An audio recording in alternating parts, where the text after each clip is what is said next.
तो आदाब, नमस्कार, गुड इवनिंग, सत श्री अकाल। एक बार फिर आप तमाम लोगों का स्वागत है क्राइम तक की कहानी के इस एपिसोड में। उम्मीद है पूरी फैमिली अच्छी होगी, अपना ख्याल रख रही होगी। वैसे तो कत्ल और खुदकुशी के बीच की जो पहेली होती है, ऐसी पहेलियों से ना मालूम कितनी ही कहानियां भरी पड़ी हैं। लेकिन एक सवाल ये उठता है कि एक साथ 9 लोगों को जहर दिया जा रहा है, 9 लोग जहर पीते हैं। इसके बाद 6 लोग एक घर में रुक जाते हैं और 3 लोग करीब 1.5 किलोमीटर दूर, जिसके जाने में अगर वो गाड़ी से जाते हैं तो भी करीब 5 मिनट, पैदल जाते हैं तो 10-15 मिनट, तो 1.5 किलोमीटर दूर 3 लोग जाते हैं और जाकर सोते हैं और फिर उनकी मौत हो जाती है। तो क्या ये मुमकिन है? क्या इस जहर का असर लेट में होना था?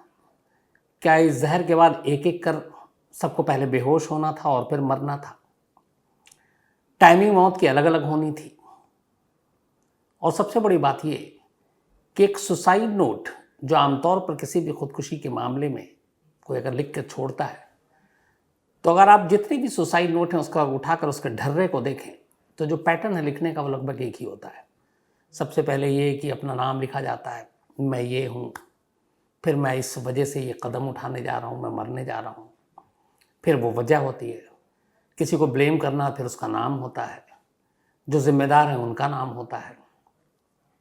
लेकिन कोई ऐसा सुसाइड नोट कभी देखा नहीं।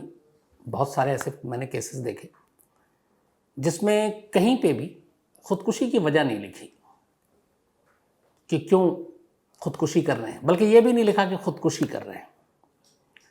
शुरुआती कुछ नाम से होता है, ये लोग हैं, इनसे उधार लिया है और ये सब तंग कर रहे हैं, बस। अब उसके आगे पीछे कुछ नहीं कि मरने जा रहा हूँ या ये मेरी मौत के लिए जिम्मेदार है। तो ये भी बड़ी अजीब चीज़ है। तीसरी बात कि एक रात में 2 लोग अगर एक घर में आते हैं और 9 लोगों का कत्ल करते हैं, चले जाते हैं, कोई पड़ोसी, कोई विटनेस नहीं देखता, और उसके बाद पुलिस भी अगले दिन आती है और सीधे सीधे ऐलान कर देती है कि ये 9 का 9 खुदकुशी का मामला है, क्योंकि सभी के मुंह से झाग निकल रहे थे और शुरुआती नज़र में है कि इनको जहर दिया गया। एक लाश के पास से एक शीशी भी मिलती है जहर की। उसके बाद पुलिस भी आराम से बैठ जाती है। लेकिन फिर हफ्ता दिन बीतने के बाद अचानक पुलिस को लगता है कि नहीं, ये सामूहिक खुदकुशी का मामला नहीं है, बल्कि ये मास मर्डर का मामला है, कत्लेआम का मामला है। तो ये सारी चीज़ें क्यों हैं? सांगली केस की ही मैं बात कर रहा हूँ, जिसकी कहानी मैंने एक दिन आपको सुनाई थी। लेकिन उसमें जिस तरीके से ज़बरदस्त सनसनीखेज टर्न आया, ट्विस्ट आया इस पूरे मामले में, वो बेहद चौंकाने वाली। इस पूरी कहानी को आपके सामने रखूं उससे पहले एक बार फिर आपको बता दूं कि कुकू FM ऐप पर भी तमाम तरह की कहानियां आती हैं। तो कुकू FM ऐप पर आप अपने मनपसंद की कहानियां सुन सकते हैं। क्राइम तक फैमिली के लिए क्राइम 50 है, डिस्क्रिप्शन में लिंक है। तो जो भी आपको कहानियां पसंद हो, कुकू FM ऐप पर जाएं और कहानियां सुने, एंजॉय करें। तो बहुत सारे लोगों ने, कल रात की ही बात है, मेल लिखा था और कल ही 27 को सांगली के SP ने एक प्रेस कॉन्फ्रेंस भी की और उन्होंने इस पूरी कहानी में जो नया ट्विस्ट आया उसके बारे में जानकारी दी। आपको याद होगा, मैंने कहानी सुनाई थी कि सांगली में 2 भाइयों का एक परिवार रहता है, जिनमें से एक का नाम डॉक्टर मणिक वनमोरे और दूसरा का नाम पोपट वनमोरे। डॉक्टर मणिक जो हैं वो जानवरों के डॉक्टर हैं, पशु चिकित्सक हैं, और जो पोपट हैं वो एक टीचर हैं। इनकी एक बेटी बैंक में काम करती है, पूरा परिवार पढ़ा लिखा है और अच्छा खासा फैमिली है। अब अचानक खबर आई कि परिवार के 9 लोगों ने खुदकुशी कर ली। अब इतने बड़ी तादाद में खुदकुशी का ये मामला हर एक को बेचैन कर गया। लेकिन शुरुआत से इसमें कुछ अलग अलग चीज़ें थी। एक, जैसा मैंने, आपको याद होगा, अगर आप लोगों ने बहुत सारे में से सुनी होगी जो कहानी मैंने उस दिन सांगली की सुनाई थी, उसमें एक मैंने सवाल उस दिन भी उठाया था और वो ये था, मैंने कहा था कि जब खुदकुशी कोई करता है तो वो अचानक होता है, सोच समझ कर कोई कि मुझे 1 हफ्ते बाद, 1 महीने बाद, 1 साल बाद खुदकुशी करना है, ऐसा नहीं होता है। दूसरा, कोई ये भी सोच कर नहीं करता कि मुझे खुदकुशी इस वक्त यहाँ पे लेट के करना है, बैठ के करना है, खड़े होकर करना है, इस रूम में करना है, इस रूम के बाहर करना है, घर के बाहर करना है, दूसरे घर में करना है, कहीं और जाकर करना है। क्योंकि इतना जितना आदमी अगर इन चीज़ों को सोचेगा उतने देर में तो उसका ध्यान डाइवर्ट हो जाएगा और शायद वो खुदकुशी करने का इरादा ही छोड़ दे। तो खुदकुशी अमूमन अचानक लिया गया फैसला होता है। उस दिन भी एक चीज़ जो था, वो सवाल और शक जिसको लेकर था, वो ये था कि 2 भाइयों के परिवार के 9 लोगों की मौत होती है। अब उनमें से 6 लोग एक घर में खुदकुशी करते हैं और 3 लोग उस घर से करीब 1.5 किलोमीटर दूर एक दूसरे घर में खुदकुशी करते हैं। तो ये कैसे मुमकिन है? आप किसी एक्सपर्ट से भी पूछेंगे तो बड़ा मुश्किल है ये, कि 2 अलग अलग जगह पे बैठ के लोग और फिर सुसाइड का प्लान कर रहे हैं और कह रहे हैं कि अच्छा चलो तुम मरो अपने घर में, मैं अपने घर में मर रहा हूँ। ये बड़ा मुश्किल होता है।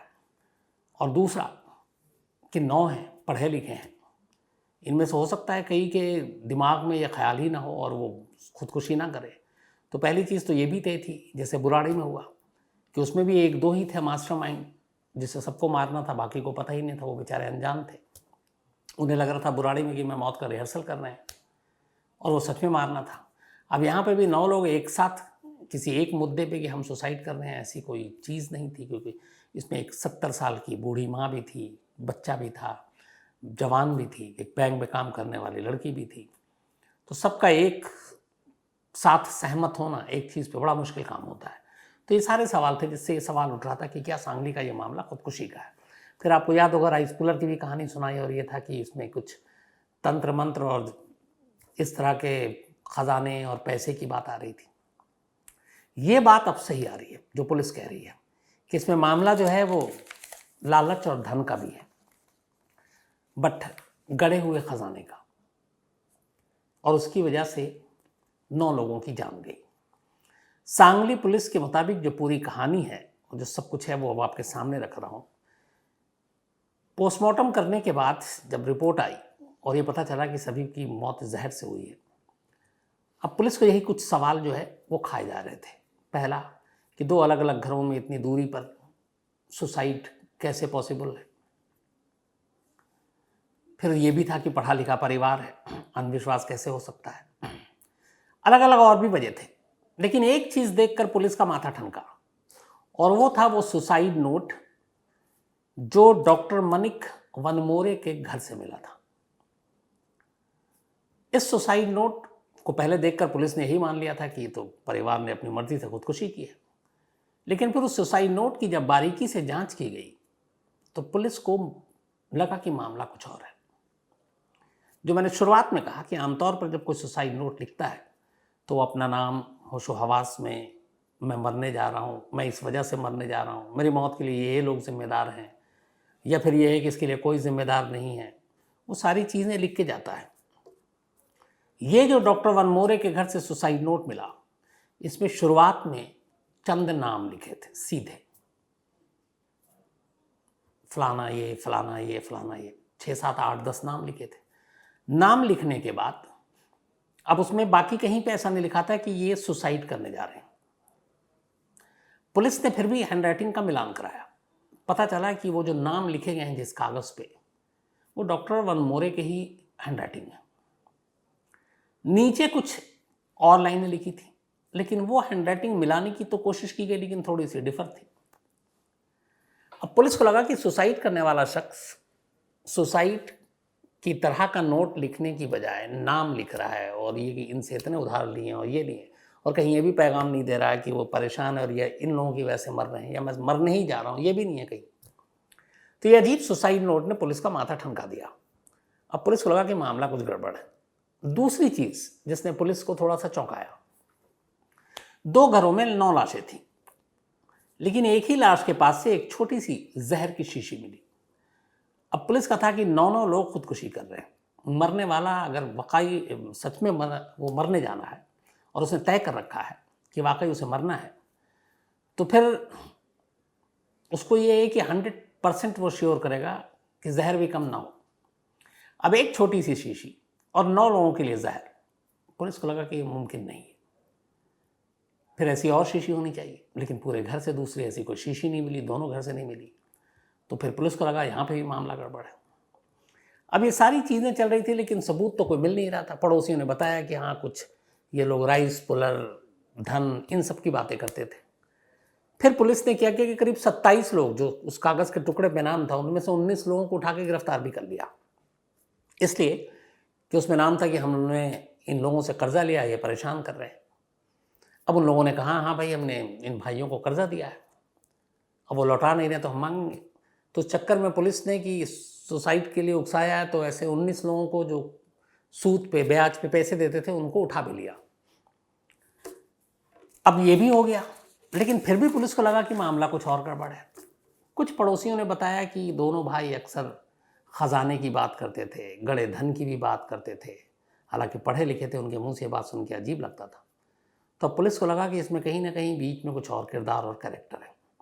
लेकिन तमाम पड़ोसियों से पूछताछ की गई कि आखिर 19 जून की, चूँकि ये 20 जून की सुबह डेड बॉडी मिली थी देर, क्योंकि सुबह दोनों परिवार के लोग बाहर नहीं आए, पड़ोसियों को शक हुआ, फिर दरवाज़ा खोला, लाशें दिखी, पुलिस को बुलाया। तो जो कुछ हुआ था 19 जून की रात को हुआ। तमाम पड़ोसियों से पूछताछ की गई। हालांकि जो डॉक्टर मनमोरे हैं वो एक पशु चिकित्सक थे, जानवरों के डॉक्टर, तो अक्सर रात को भी उनके यहाँ लोग आते थे। किसी जानवर की तबीयत खराब हो गई, कोई बीमार हो गया, तो किसी के पेट में दर्द है, तो अक्सर आमतौर पे जैसे डॉक्टरों का होता है, कोई फिक्स तो होता नहीं है दिन रात दोपहर शाम, जब किसी को ज़रूरत होती है, कोई बीमार होता है, डॉक्टर का घर या क्लिनिक दरवाज़ा खटखटा देता है। तो डॉक्टर मनमोरे के पास भी लोग आया करते थे। पर पड़ोसियों ने कहा कि हमने कोई ऐसी चीज़ देखी नहीं। अब पुलिस को शक तो है लेकिन कोई क्लू नहीं है। तभी पुलिस ने कहा कि चलो थोड़ा सा पुराने उसमें चलते हैं, महीनों में, बैक डेट में, और टटोलते हैं कि ये इन दोनों भाइयों का, डॉक्टर मणिक मनमोरे और डॉक्टर पोपट मनमोरे, इनकी लाइफ स्टाइल, इनकी ज़िंदगी में दोस्त कौन, दुश्मन कौन, किससे मिलते जुलते हैं, इसको खंगालते हैं। इसके बाद पुलिस ने फिर ये भी कहा कि चलो कुछ सीसीटीवी फुटेज खंगालते हैं। अब पुलिस ने सीसीटीवी फुटेज खंगालना शुरू किया। सीसीटीवी फुटेज खंगालते खंगालते पुलिस को एक गाड़ी दिखाई देती है जो डॉक्टर मनमोरे के घर के आसपास। इसके बाद इस गाड़ी की जो रफ्तार और चाल और जिस तरीके से घूम रहा है, पुलिस को थोड़ा सा और भी गाड़ियाँ दिखाई दी, लेकिन इस गाड़ी को लेके पुलिस को थोड़ा शक होता है कि इस गाड़ी की जो मूवमेंट है वो ऐसा लग रहा है कि जैसे ये अपने आप को बचा भी रहा है और इसी इलाके में मंडरा भी रहा है। अब पुलिस ने उस गाड़ी की पूरी डिटेल खंगालनी शुरू की। फिर उस गाड़ी के आगे आगे जहाँ जहाँ जिस रूट पे जा रहा है उसके आगे के सीसीटीवी फुटेज खंगालने शुरू किए। करते करते आखिरकार पता चला कि ये गाड़ी जो है ये सोलापुर की गाड़ी है। अब पुलिस ने पता किया कि सोलापुर में इस गाड़ी का मालिक कौन है। तो फिर पुलिस को एक नाम सामने आया और वो नाम था अब्बास अली बागवान, उम्र 48 साल। अब अब्बास अली बागवान का इस मनमोरे परिवार से क्या लेना देना, लेकिन जैसे ही अब्बास के पेशे के बारे में पुलिस को पता चला, फिर पुलिस का माथा ठनका। अब तक की पड़ोसियों की पूछताछ बाकी चीज़ों से एक चीज़ तो साफ हो गई थी कि ये परिवार छुपे हुए खजाने, गड़े हुए धन, कुछ राइस पुलर, इन सारी चीज़ों में फंसा हुआ था। और कई बार कहा भी था कि बहुत पैसे आने वाले हैं। और इधर एक गाड़ी है, जो गाड़ी इस घर के इर्द गिर्द पहले भी दिखाई दी मनमोरे परिवार के पास गांव में, ये जो महसल गांव है, और सोलापुर का ये शख्स अब्बास, और पेशे से तांत्रिक। तो इस तांत्रिक के कनेक्शन ने सीधे मनमेरे परिवार के साथ उसका एक रिश्ता जोड़ दिया जो पूछताछ में सामने आया। अब पुलिस को लगा कि कहीं ना कहीं इस तांत्रिक का इस परिवार के साथ कनेक्शन है। फिर पुलिस ने कहा कि चलो अब पुराने कॉल डिटेल भी खंगालते हैं। अब पुलिस ने पुराने कॉल डिटेल खंगालने शुरू किए। बहुत सारे कॉल निकले बातचीत के, दोनों भाइयों के। करते करते फिर एक नंबर मिला, और वो नंबर जब फाइंड किया गया कि किसका नंबर है, तो पता चला कि ये नंबर भी इसी अब्बास अली बागवान का है। तो अब दूसरी चीज़ इस्टेब्लिश हो गई, एक गाड़ी का इस गांव में आना जाना, दूसरा उसी शख्स का नंबर जो इन दोनों भाइयों के मोबाइल में, और इनकी बातचीत। अब ये दो क्लू काफ़ी थी। पुलिस ने फैसला किया कि वो अब्बास को उठाएगी। इसके बाद पुलिस ने कल अब्बास को गिरफ्तार कर लिया। अब्बास की जो गाड़ी थी उसके साथ उसका एक ड्राइवर है। उस ड्राइवर का नाम है धीरज चंद्रकांत, 38 साल इसकी उम्र है, और कहते हैं कि ये कहने को ड्राइवर है, बाकी तंत्र मंत्र और जादू टोने में उसका भागीदार है, उसके लिए ही काम करता है। तो पुलिस की टीम सोलापुर पहुंचती है, अब्बास और धीरज इन दोनों को उठा लेती है। उठाने के बाद इसे वापस सांगली लाती है। सांगली लाने के बाद इससे पूछताछ की जाती है। आज उसे कोर्ट में दोनों को पेश किया गया ताकि पुलिस हिरासत में इसको लिया जा सके। सांगली पुलिस का भी ये कहना है इन दोनों को गिरफ्तार करने के बाद कि 20 जून की जो 9 लाशें मिली थी, जब तक सुसाइड का केस था, हमने उस केस को बदल दिया और इसको 302 में आईपीसी की सेक्शन में तब्दील कर दिया। यानी अब ये मामला कत्ल का है और 9 लाशें हैं तो फिर कत्लेआम का है। अब सवाल वही कि क्यों कत्ल और तांत्रिक का क्या रोल और इस परिवार का उस तांत्रिक से क्या रिश्ता। तो पुलिस का ये कहना है कि परिवार पहले तो कुछ स्टील के प्लांट और बाकी चीज़ों का धंधा करना चाहता था। अच्छा परिवार, पढ़ा लिखा था। इन्होंने कुछ पैसे कर्ज लिए अलग अलग साहूकारों से जो ब्याज पे पैसे देते हैं। फिर वो सारी चीज़ें चल रही थी, तभी अचानक जो ऐसे तंत्र मंत्र की चीज़ें होती हैं तांत्रिक, वो अपने शिकार के बारे में पहले स्टडी करते हैं और उसके बाद ही उस शिकार को फांसते हैं। जिन लोगों के अंदर लालच नहीं है, जो तंत्र मंत्र इन चीज़ों में बिलीव नहीं करते, वो उनको चारा भी नहीं डालते। उन्हें पता है कि इसकी कमज़ोर कड़ी क्या है, तो उनके अपने लोग भी फैले होते हैं। तो अब्बास के लोग भी इस सांगली इलाके के महसल गांव में बहुत सारे ऐसे मुखबिर थे। उन्हें पता चला ये 2 भाई हैं, इन्हें पैसों की ज़रूरत है, फैक्ट्री भी डालना है और दोनों भाई थोड़ा सा तंत्र मंत्र पर भरोसा करते हैं। इसी के बाद उसने जाल बिछाया। बहुत सारे लोगों से उसने कर्जा ले रखा था दोनों भाइयों ने। उसने कहा कि तुम्हारे घर में गड़े धन है और वो धन बाहर निकल सकता है। आपको ऐसी स्टोरी मैंने कुछ वक्त पहले भी सुनाई थी जिसमें कत्ल हुआ था। तो दोनों भाई खुश हो गए कि कमाल, ऊपर वाले ने सुन लिया, हमारे घर के अंदर ही खजाना, हमें पता नहीं। बट वो खजाना यूं ही खोद कर नहीं निकल सकता, उसके लिए काफ़ी कुछ तंत्र मंत्र, साधना, पूजा अर्चना, ये सब करना है। अब्बास ने ब्रेन वॉश किया। उसके बाद कई बार घर में पूजा वूजा की। फिर उसने कहा कुछ ख़ास ये करना पड़ेगा और धीरे धीरे किस्तों में पैसे लेने लगा। और कहते हैं ये पैसे करीब 50 लाख से 1 करोड़ तक पहुंच गए। दोनों भाइयों ने किस्तों में देना शुरू किया। एक तरफ वो कर्ज ले रहे अपने बिजनेस के लिए, दूसरी तरफ लालच में खजाना ज़मीन से बाहर है उसके लिए तांत्रिक को पैसे दे रहे। और ये सिलसिला बढ़ते बढ़ते 50 लाख से ज़्यादा, करीब 1 करोड़ के दरमियान ये पैसे वो अब्बास को दे चुके। महीनों भी बीत गए लेकिन खजाना नहीं मिला। अब दोनों भाई का सब्र भी टूटने लगा कि इतने पैसे दे दिए, इतना वक्त बीत गया और ये ख़जाना निकाल के दे नहीं रहा। उन्हें लगा कि बेवकूफ़ बना रहा है। अब उन्होंने पैसे मांगने शुरू कर दिए। अब अब्बास के पास पैसे तो है नहीं, उसने उड़ा दिए। उसने कहा फिर भी हम करेंगे करेंगे करेंगे। वक्त बीतता गया, ख़जाना मिल नहीं रहा।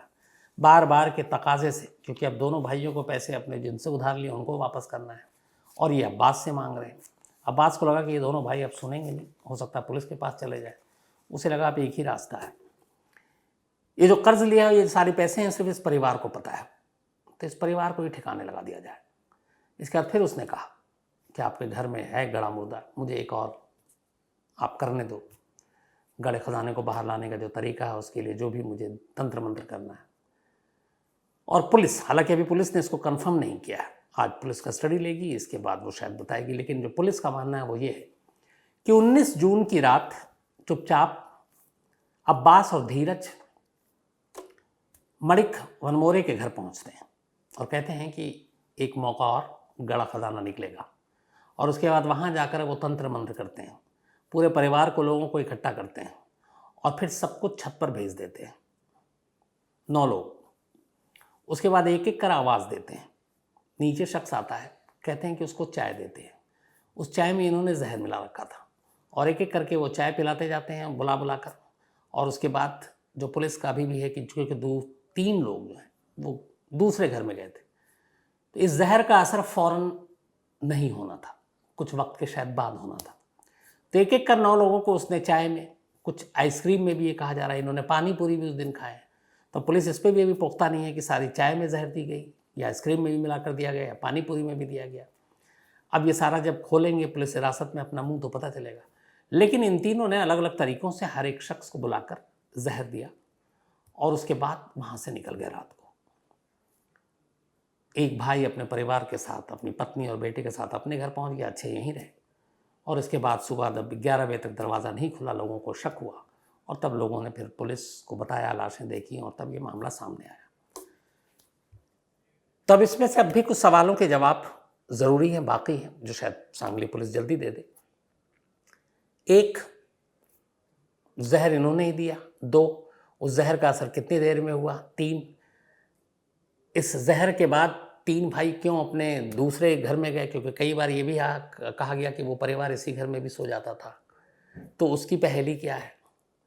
और सुसाइड नोट की जब तक पुलिस ने कही है वो ये है कि वो राइटिंग ओरिजिनल थी, इन्होंने धोखे से लिखवाया था या तंत्र के नाम पर कि देखो ये होगा, पर इनका तुम नाम लिखो जिन जिन के से तुमने उधार ले रखे हैं, और उसी को इसने बाद में सुसाइड नोट के तौर पर इस्तेमाल कर लिया, कुछ शब्द आगे पीछे करके।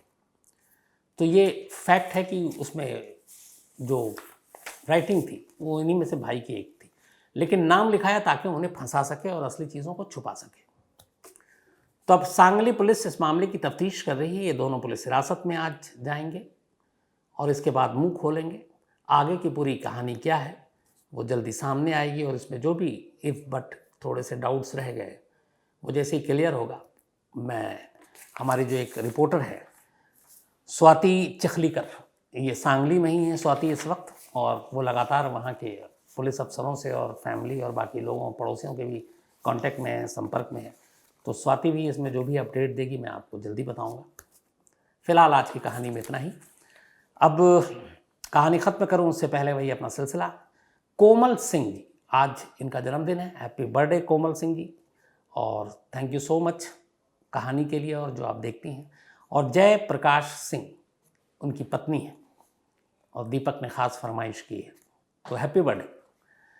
इसके अलावा ओपी चौधरी जी का भी आज जन्मदिन है, तो हैप्पी बर्थडे ओपी चौधरी साहब। और दिलीप सेनवर, इन्होंने ये भेजा है बाड़मेर से।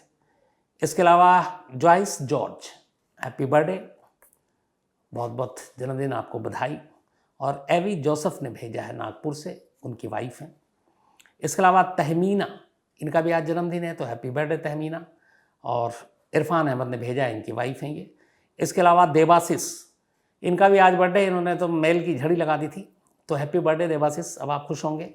और संसार फली ओडिशा से हैं ये। इसके अलावा गगन तुलसियान का भी आज जन्मदिन है, तो हैप्पी बर्थडे गगन। साथ ही फातिमा तैयब लोखंडवाला, इनका भी आज बर्थडे है, तो हैप्पी बर्थडे फातिमा। और तैयब लोखंडवाला उनकी वाइफ हैं, ये कुवैत से हैं। साथ ही प्रोनिल चक्रवर्ती, बहुत सारे इन्होंने सवाल पूछे, फेवरेट एक्टर कौन है, एक्ट्रेस कौन है, मैंने कई बार जवाब दिया है। फेवरेट फुटबॉल प्लेयर पूछा है इन्होंने, प्लेयर मेरे ऑल टाइम मैराडोना रहे। फेवरेट क्रिकेटर इन्होंने पूछा है, सुनील गावस्कर रहे। और एक और भी सवाल पूछा कि कभी रिपोर्टिंग में आपको डर लगा, इसकी भी लंबी कहानी मैं सुना चुका हूँ, बता दूंगा आपको कौन कौन से इसमें, फिर आगे कभी और डिटेल में आपको ज़रूर जवाब दूंगा। इसके अलावा ऋषभ जैन हैं, और ये देवानी स्कोबर मर्डर केस जो मैक्सिको, वो सुनना चाहते हैं कहानी। इसके अलावा भालिया दिनेश जी हैं, थैंक यू सो मच आपके मेल के लिए। अनुराग मिश्रा जी हैं, कहानी की फरमाइश की है। इसके अलावा आशीर्वाद बेहरा हैं, एक कहाँ स्टोरी की फरमाइश की है। अंकुश कुमार जी भी ने एक कहानी की फरमाइश की है। साथ ही इमरान ईमानदार हैं गोवा से, ये सांगली वाली कहानी सुनना चाहते थे। आकाश सिंह हैं, इसके अलावा मोहम्मद फैज़ल है। रमेश चौहान हैं, इन्होंने भी सांगली वाली स्टोरी की बात बताई। श्रुति दिवाटे, इन्होंने भी बताया कि अब कैसे वो सुसाइड मर्डर में तब्दील हो गया। सद्दाम हुसैन ने भी सांगली की स्टोरी के बारे में बताया। इसके अलावा सुषमा गोयल जी, आपका मेल मिला मुझे, और पक्का ये ओल्ड एज होम से हैं सुषमा जी, और मैं पक्का आपसे मिलूँगा। आपने बताया कि शायद आप नोएडा में भी हैं, पहले भी मैंने एक बार कहा था, फिर मैं शायद भूल गया हूँ, लेकिन इस बार वादा है मैं आपसे जल्दी मिलूँगा। तो आज कहानी में इतना ही। अब आपसे मुलाकात होगी कल रात 9 बजे किसी नई कहानी के साथ। तब तक अपना ख्याल रखिएगा। Thank you very much.